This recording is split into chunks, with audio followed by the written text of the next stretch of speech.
कारण त्यावेळेस तिने सिच्युएशन खूप स्ट्रॉंगली हँडल केलेली आहे. जे काही होतं, डॉक्टर वैभवला खूप मारहाण होत होती, त्यावेळेस ती मध्ये पडली.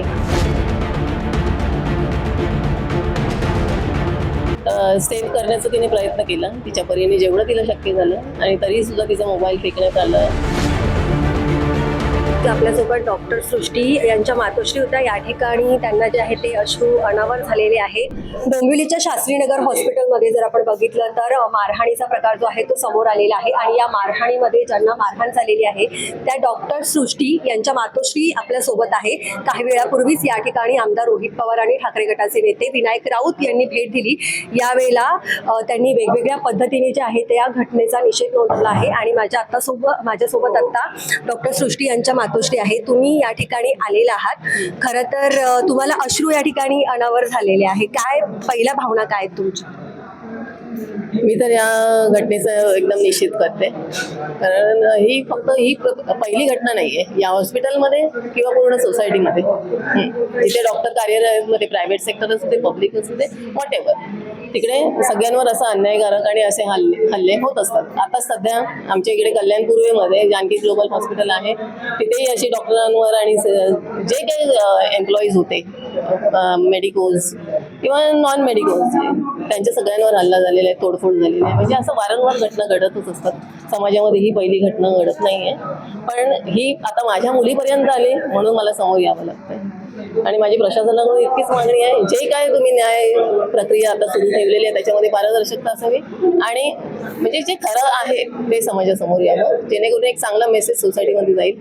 आणि अशा प्रवृत्तीचे जे लोक आहेत ते पुन्हा कमीत कमी हिंमत नाही करणार, त्यांच्यावर थोडीशी जरी वचक बसेल की असं आपण वागू नये. नक्कीच या ठिकाणी तुम्ही भावनिक झालेले आहात. अक्षरशः म्हणजे जो प्रकार झालेला आहे तो खरंच निंदनीय असा प्रकार झालेला आहे. इथून पुढे शास्त्रीनगर हॉस्पिटलमध्ये किंवा कुठल्याही गव्हर्नमेंट हॉस्पिटलमध्ये तुम्ही तुमच्या मुलीला सेवा देण्यासाठी पाठवणार का? जर मला शासनाकडून तशी शाश्वती मिळाली की याच्या पुढे, म्हणजे कुठच्याही डॉक्टरवर, मी असं माझीच मुलगी म्हणत नाही, जे कोणी आहेत प्रत्येकाचे आई वडील आहेत, तर तुमच्याकडून जर प्रोटेक्शन मिळत असेल, आमची मुलं सुरक्षित असतील तिथे, जर ते 48 किंवा 72 तास कामं करत असतील, तिथे अविरत कामं करतात, त्यांचं खाण्यापिण्याचंही काही टाइम टेबल नसतं, त्यांना पुरेशी झोप मिळत नाही, आणि अशा परिस्थितीमध्ये ते मुलं जी कामं करत असतात त्यांच्यावर तुम्ही असे भ्याड हल्ले करता. ते काही डावगुंड म्हणून तिथे उभे राहिलेले नाही आहेत ना, ते एक प्रोफेशनल आहेत.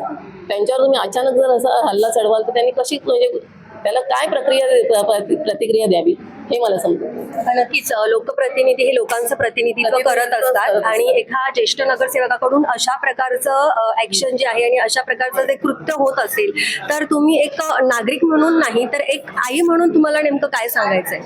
ही जी घटना घडली ती असंविधानिकच आहे. जे प्रतिनिधी आपण लोकांच्या सेवेसाठी निवडून देतो, आणि त्यांनीच असं म्हणजे मारहाण करावं. ठीक आहे, डॉक्टरांचं जिथे चुकत असेल तुम्ही त्यांना एक योग्य समज द्या, लिगल ॲक्शन घेण्याचा प्रयत्न करा, पण तसं न घडता तुम्ही डायरेक्ट मारहाण करता हे योग्य नाही आहे. ही घटना घडल्यानंतर डॉक्टर सृष्टी यांच्यासोबत तुमचं काही बोलणं झालं का? त्यांची नेमकी आता कंडिशन काय आहे? ती मानसिकरित्या थोडी खचलेलीच आहे असं, कारण त्यावेळेस तिने सिच्युएशन खूप स्ट्रॉंगली हँडल केलेली आहे. जे काही होतं, डॉक्टर वैभवला खूप मारहाण होत होती, त्यावेळेस ती मध्ये पडली, त्याला सेव्ह करण्याचा तिने प्रयत्न केला तिच्या परीने जेवढं तिला शक्य झालं, आणि तरी सुद्धा तिचा मोबाईल फेकण्यात आला.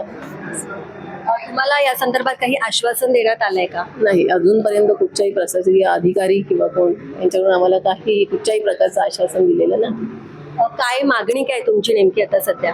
जी काय प्रक्रिया चालू आहे, ज्या न्यायासाठी आम्ही हक्कासाठी लढत आहोत, तिथे एकदम ट्रान्सपरन्सी असावी अशी माझी प्रशासनाकडे, जे काही हॉस्पिटल प्रशासन आहे त्यांच्याकडून डिमांड आहे की माझ्या मुलीला योग्य तो न्याय, म्हणजे माझी मुलगीच नाही, तिथे जे कोणी बाधित झालेले आहेत, म्हणजे जो मेडिकल स्टाफ होता त्यांचा, त्या सगळ्यांना योग्य तो न्याय मिळाला. डॉक्टर सृष्टी यांचे वडील सुद्धा डॉक्टर आहेत, तर ते सुद्धा या ठिकाणी आलेले आहेत. तर एक डॉक्टर म्हणून त्यांच्या नेमक्या काय भावना आहेत?